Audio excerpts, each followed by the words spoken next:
True Blue here says we are flip players FC, buy young, loan out, sell. We are not a serious club anymore. Also lacking experience, and it shows with the championship manager. Ches has joined us now. Ches, you're someone that has, you don't believe you're flip player FC. You very much bought into the idea of your ownership, the direction you're going in. You've backed them, not all of their decisions, but you've always felt they were going to get you back to the very top. Chelsea fans in their droves are turning against the ownership, the manager, the squad, saying it isn't good enough. Have you joined them? Has your mind changed over the last couple of months that maybe you were wrong for standing behind the project and the rebuild? No, because the project doesn't end in 2025. So the project that we built isn't meant to end now. If you're building so we've spent 1 billion, right? So we spend it on Mbappe prime players, then the project would be this season, right? Like Roman did. But if the ownership's problem was and the strategy was to spend on youth and develop them, then I can't judge it on that way. The only thing I'm annoyed about, which I've been saying consistently, is you can still flip on the side, but still look at your spine of your team and develop your team at the same time. Because we have enough money to spend on the team and also do your flips on the side, whatever players you want to do that with, 10 million, 12 million, whatever it is. But the problem is, with the Chelsea fans are annoyed about, is they've spent a lot of money recently on the flip kind of players rather than addressing the issues having in the squad. I guarantee you, if Chelsea had bought in January that they should have done, a winger or even a midfield cover on loan, even experienced on loan midfielder, then the Chelsea fan base would understand, cool, they don't want to spend too much in January, but in the summertime, they're going to reinvest heavily into the squad. But no one has the belief they're going to do that because at the moment, all they're doing is buying a lot of flip-type players. So they can still do both. And the reason why I'm not going to flip-flop on that is because you don't buy Caicedo for 100 million to flip. You don't buy Enzo Fernandez for 150 million to flip. They're not flip players. They were clearly bought in the essence of being world-class potential players. So today's game, in particular, we should have walked away with a draw. Minimum, a draw. This is what Chelsea are right now. We have poor quality goalkeepers, centre-backs, which I've also said many times. So I'm not really surprised. I predicted a 3-1 loss. It was 2-1. I didn't think we'd throw it away the way we did, no pun intended, towards the end of the game. But I'm not looking at the manager today going, he made massive errors. He changed it up a bit. He then reverted again. But the players let him down. Ask all the Chelsea fans today. This game was rinse and repeat what I've seen the last 2 months. Create opportunities, don't take them. Opposition gets a bit of luck or a good quality shot, they win the game. Yeah. Do you think there's an element here, Ches, of Chelsea fans, rivals as well, like myself? Do you think we've misprofiled your squad? Do you think we've actually overhyped and over-egged how good your squad is what we're seeing now? Because you're dropping your current trajectory, you're moving towards between a 6th place and 8th place finish. That wasn't I was predicting top 4 at the beginning of the season. So do you think we've over-egged how good this squad is? I think it's more of a case of we're underperforming rather than you're overrating us. So I think we're just underperforming as a team. Because, for example, the first, 18, 19 games, Chelsea were averaging about 3rd in the league, 2nd in the league. For 19 games, that's big enough sample size to say a team is a certain level of quality. Now is a different conversation to say a full 38-game season. So this last 2 months has been nothing short of terrible, to be fair. So am I really now going to say that you overrated us? Not really, because we were 2nd place for half the season. So I wouldn't say that's the case. I'd say we're more underperforming massively rather than rivals and Chelsea fans overrated. The people who overrated are the same people that will tell you we should win the league next season.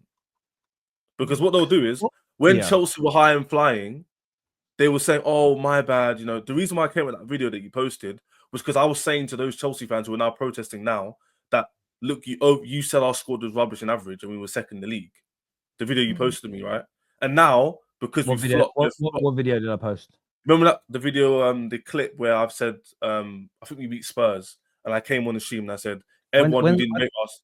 I didn't post that.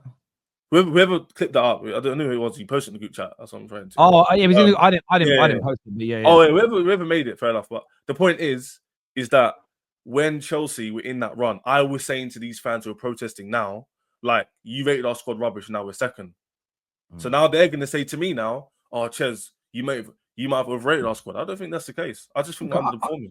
I hear that. A couple of more questions for you, just back onto the squad. Are you against these? Obviously, you're behind the Are you against the protests in terms of? I assume you won't be attending and supporting them because you trust what Clear Lake are doing. Wait, what? What's your question? Am I going to the protest? No, not going. You're not going to be supporting the protest, I assume, because you're trusting the process. No, being balanced, like being objective, I can understand why fans would want to protest because they've seen their club go from Champions League winners to fighting for top 8. Yeah. So from that point of view, I understand. I personally won't go as of now because I don't believe we won't get top 4. I still think we'll make Champions League football, whether we're top 5 or top 4. I've been consistent with that. And the reason why I know that is because we've won 2 games in 10 and we're 4 points behind third. So why am I... Unless Chelsea continue, like you said, under the pre-assumption that we're going to not win our next 10 games after this, 2 out of 10 next 10 games, then cool. I'll concede, but I don't think that's going to happen. No. If we do, you're going to win your next 2 games. I mean, I'll be honest with you, if you don't beat Southampton and Leicester, if you ain't beating both of them, there's fucking problems. Like, yes, if you don't beat Southampton and Leicester, then I'll come on here and I'll say. What I mean by that is, and this ain't a dig at Chelsea. Man United, as we know, are awful, and we have beaten them. So if you guys can't beat them, you got massive problems. And so to be consistent, if we didn't beat said teams, then I would come on here and agree with you. But as it stands, I don't think today's performance, the Brighton second game performance, was probably that with the Man City and the other boys have told us. One of the points where they're like really outliers, like really terrible. The Brighton first game today should have walked away with at least a draw. We had clear-cut chance. If Palmer scores that chance, I think we end up with a win. It's just that's what we are in our small margins. So I don't really know what to say. Really, it's any different to what the other guys have already said. We're really poor. The ownership need to adjust to the spine of the team because Jackson needs competition bare minimum. We need a new goalkeeper. I'd say a centre back and a winger in the summer. I think that's feasible as well. I would also but the bad run started when Jackson was fit, though. Yeah, but I'm being serious. Yeah. The bad run started while Jackson was fit. He just didn't score for 7-8 games. That's my point. That's why I said he needs competition bare minimum. Meaning, if we get a Gyökeres in, I say bare minimum because he'll get dropped, right? So my point is, Chelsea need to adjust to the spine. My phrase to I've been saying is, adjust the spine, flip on the side.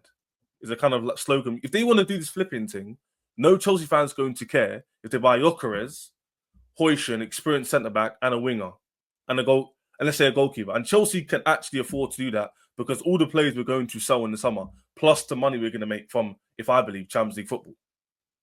So for me, although this team is progressing in a way that I don't like, because I want to see progression from last season, I need to see us get Champions League football. If we don't, I'll crush it on the team, like I am right now.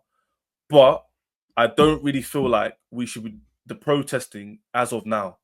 The only reason why I say that is because I don't think it's Maresca's fault per se why we're not in the top 4 right now. I think it's the ownership. So they have a chance now in the summer to rectify, but yeah. But if you think Poch is the Messiah, then I disagree in it. That's just my point of view. But Sam, Maresca has played a part. Pep is not even the Messiah. In the recent running. Yeah, but why are we bringing up Poch? That's what I'd love to ask you. We're bringing up Poch because I'm bringing up Poch. No one else brought up. Yes, I'm asking you why do you bring him up? Yeah, and I'm about to answer. The reason why I'm bringing up Poch is the energy. Yeah. Listen, you could go back and watch it, but the reason why I'm bringing up Poch is, listen, at the end of the day, the energies are different in these match reactions that I was also a part of last season, where it was all the manager's fault. Now all of a sudden people don't talk about Win Stanley and Stewart on the board. That's the board now, and all this shit. Listen, you said you had a good enough team to finish top 4. And by the way, you're getting mixed signals. The reason why I think the protest is right is because you're getting mixed signals from your ownership. Number one, they said that the reason why they sacked Pochettino is because you didn't meet the targets of getting top 4 qualification. By definition, your targets aren't going to get lower a year later. You're going to have higher targets that was a year later. I think the reason that they sacked Pochettino is because at the last, for the last month and a half, when Chelsea started winning, he started calling out the ownership in the press conferences, talking about spending money the way that they spend and the fact that you sign all these children and stuff. Like he called it out publicly, and I think that's one of the reasons why he got sacked. And they had to get in a yes man, who's Enzo Maresca. Listen, Slot is a yes man before everyone gets mad. He's not a yes man though. He is. You don't have a go at your boss. David, 2 point. I want to If you don't have a go at your boss in public, Let me finish. My God, No, David, you agree with me anyway. I don't get why you're mad. No, I don't agree with you. I don't because. So you think? So they sacked Pochettino. I've heard your point. Let me respond. Go on. You said first of all, the reason why Pochettino got sacked was because he You said he got sacked because he didn't make top 4. Not true. That isn't the main reason why he got sacked. The main reason he got sacked was actually your second point of he didn't get on with the people he worked for. If you have a go at your boss in the workplace and you guys can't work together, he's going to get rid of you. So, what do you mean he's a yes man? I can't go out at my boss. You missed the point. You want a longer contract. You've missed the point completely. I think they briefed the media that the reason why they sacked Pochettino is off top 4, but I don't agree with that. I think personally the reason why they sacked him is because he didn't get on board with this stuff. So I'm agreeing with you. That's what I'm saying. Me and you agree. I'm talking about what they briefed the media with. I'm talking about the messages from Chelsea. A year later, the targets is not going to get worse. So you're expected to get top 4. And at the start of the season, it was like top 4 is the target. And then it came out again. It's like, oh, top 4 is not the target this year. And then last week when they were feeling the pressure again, they're like, oh, by the way, top 4 is the target. Also not true as well, but okay. I hear that, gents. We haven't spoke to Kish or Andrew Barnes yet. So we're going to Kish first of all. Welcome to the show, mate. I assume you're a Chelsea fan. Have you frozen? I think his computer's frozen. Unless he's very nervous. Unless he's trolling us. You know what I mean? Imagine just goes, hey. Right, Andrew, welcome back to the show, mate. I hope you're well. Obviously, today's game, a disappointing result. A lot of people talking about it was the players that let the team down. Do you agree with that, or do you see it slightly differently? No, I agree with that, and I have a list of players, and I want to call out Cole Palmer first. I know everybody will talk about it, and it's what people have said on the panel already. He is second-guessing himself, and it's given that he's a young player. He still has ways to go in his career, and all of that is a given. But you still have to call him out if he's made a bad performance, and that's what we're doing. We're saying that okay, he's not living up to the standards that he set last season. And normally, what would have happened is that when Palmer's doing this, you take him off. You should take him off and put Felix on, but we don't have Felix. So I again agree with the point that you made, Terry, in the beginning and previous weeks, and what most Chelsea fans were saying. We did have a good squad at the beginning of the season. We did. The January window happened, and now our squad is shit. We let go of some people that could have filled in the positions now, because I'll tell you why. I'll tell you why I'm saying it's shit. Because when I saw today that okay, Maresca could bring somebody on to change something, we don't have the people. At one point in time, I'm like, okay, just bring on some kids. Because talking about mentality and players not performing to the peak, we cannot win anything with Levi Colwill as a center back today for the next, I don't know, year or two. We cannot win anything with him because he doesn't make right decisions. He makes very hasty decisions, and then he either fouls or he passes it to the opponent that's coming into the box, which is quite frustrating. Second is Reece James' mentality. I think Maresca called him out at the beginning when he came in. Even when they were about to take the corner, and we were 92 minutes in, and we are trailing, and he's about to take the corner. He's walking towards the corner. I'm like, there is no urgency. You're sitting as a Chelsea fan here and you're frustrated and be like, okay, come on, speeding that up. There is no urgency there. And for me, that is a problem. And the amount of times that we lost the ball out of throw-ins, it felt like a FIFA game, where the guy is just he's just throwing it wherever and he's losing the ball. And I'm like, these are small, basic things that lose you games because you're showing that you're not in it. You have the lack of mentality or discipline to do these small things. And I think that's a big problem of what's happened for these last 12 14 games that you know, you've been you know on what's bench. I don't and know, bad Terry, form. before I go. Yeah, go on, Ches. That this is where it does fall on the manager to a certain degree. That I don't want to say overarchingly, but I do feel like the team is losing a bit of belief, and that does stem from the manager. So to what my guy said, be up to his point, is that it does look like they're not putting 100%. Like Palmer, for example, is second guessing himself. He's falling over himself. Gustas make a lot of mistakes. You could say it's quality, but at the same time, these are the same players that won all those games in a row only 2-3 months ago. So it's not like it's a completely different squad. And even if you get rid of some players, the core of the team, I know we've lost Lavia and Jackson, but like Sam said, Jackson wasn't scoring for 8 games. He was also falling over himself. I feel as though the pressure has got to them, but now it's even deeper than that because we're not even in a title race anymore. So it's not even no longer title race pressure. I just feel like the pressure of the fan base and the whole top 4 thing and how the club's feeling is getting to the fan base because obviously it's social media now. They hear and see everything and we hear and see, right? So for me, before I go, it's definitely salvageable the season because the Conference League is still there. European Trophy we should be winning. And obviously top 4, despite our poor form, we're still in it, apparently.